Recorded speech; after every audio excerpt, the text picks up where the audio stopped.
গোয়েন্দা সূত্রে জানা যায়, সাগর পথে মালয়েশিয়া পাচারের উদ্দেশ্যে নারী ও শিশুসহ বিপুল সংখ্যক ব্যক্তিকে টেকনাফের বাহারছড়ার পিরিজঝর্ণা পাহাড়ি এলাকায় বন্দী করে রাখা হয়েছে। প্রাপ্ত তথ্যের ভিত্তিতে আজ 24 অক্টোবর 2025 তারিখ শুক্রবার মধ্যরাত 2টা হতে সকাল 7টা পর্যন্ত বাংলাদেশ কোস্টগার্ড উক্ত এলাকায় একটি বিশেষ অভিযান পরিচালনা করে।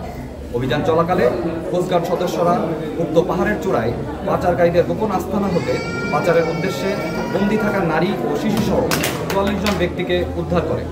উদ্ধারকারীদের জিজ্ঞাসাবাদে জানা যায়, কয়েকটি সংঘবদ্ধ পাচারকারী চক্র বিদেশে উচ্চ বেতনের চাকরি, সুবিধাজনক কর্মসংস্থান, উন্নত জীবনযাপনের স্বপ্ন, অল্প খরচে বিদেশ যাত্রা এবং বিনা অর্থে প্রেরণ করে পরবর্তীতে কর্মস্থলে কাজের মাধ্যমে খরচ পরিশোধনের সুযোগের প্রলোভন দেখিয়ে টেকনাফ সহ দেশের বিভিন্ন এলাকা থেকে বাংলাদেশি ও রোহিঙ্গা নাগরিকদের মালয়েশিয়ায় গমনে উদ্বুদ্ধ করে টেকনাফের গহীন পাহাড়ে গোপন আস্তানায় জিম্মি করে রেখেছিল। পরবর্তীতে পাচারকারীরা তাদের সুবিধাজনক সময়ে মেরিন ড্রাইভ সংলগ্ন উপকূল হতে বোট যোগে মালয়েশিয়ায় পাচার করার পরিকল্পনা করছিল। তারা আরও জানায় যে পাচারকারীরা তাদের আটকে রেখে নির্যাতনের মাধ্যমে মুক্তিপণ আদায় করার চেষ্টা করছিল। অভিযান চলাকালীন কোস্টগার্ডের উপস্থিতি টের পেয়ে পাচারকারীরা পালিয়ে যাওয়ায় কাউকে আটক করা সম্ভব হয়নি।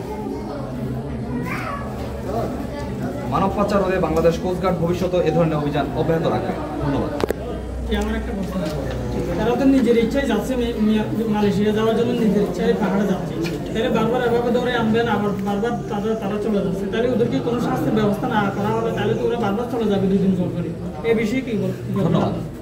আপনারা জানেন যে আমরা বেশ কয়েকবার গত সেপ্টেম্বর থেকে এই পর্যন্ত আমাদের টোটাল 186 জন মানব পাচারের উদ্ধার করেছি। মানব পাচার থেকে আমরা 186 জনকে উদ্ধার করতে সক্ষম হয়েছি। তো দেখা যাচ্ছে যে যাদেরকে মানব পাচার ভিকটিম, তাদের মধ্যে এর মধ্যে কিছু পার্সেন্টেজ আছে যারা হচ্ছে নিজে থেকে যেতে চায়, আবার কিছু আছে যাদেরকে বিভিন্নভাবে বলপূর্বক বা তাদেরকে বিভিন্নভাবে প্রলোভন দেখিয়ে নিয়ে যাওয়া হচ্ছে। প্রথমত তাদেরকে প্রথমে বিভিন্নভাবে বোঝানো হয় যে বিভিন্ন চাকরির সুবিধা প্রলোভন দেখানো হয়, পরবর্তীতে তাদেরকে জোরপূর্বক নিয়ে বিভিন্নভাবে কাজ করানো হয়। তো সেক্ষেত্রে দেখা যায় যে এটা তাদের যেমন ইচ্ছাও আছে প্রথম থেকে, যেহেতু তাদেরকে প্রলোভন দেখানো হচ্ছে সেহেতু তাদের কিছুটা তাদের ইচ্ছা থাকে। বা সেক্ষেত্রে আমরা আইনি ব্যবস্থার ক্ষেত্রে এটা আমাদের যাদের সুষ্ঠু তত্ত্বাবধায়ক যারা আইনি, আমরা মূলত বাংলাদেশ কোস্টগার্ডের কাজ হচ্ছে এই সকল যারা পাচারকারী তাদেরকে আটক করা এবং যাতে এই পাচার কর্মকাণ্ডটা এটাকে প্রতিহত করা।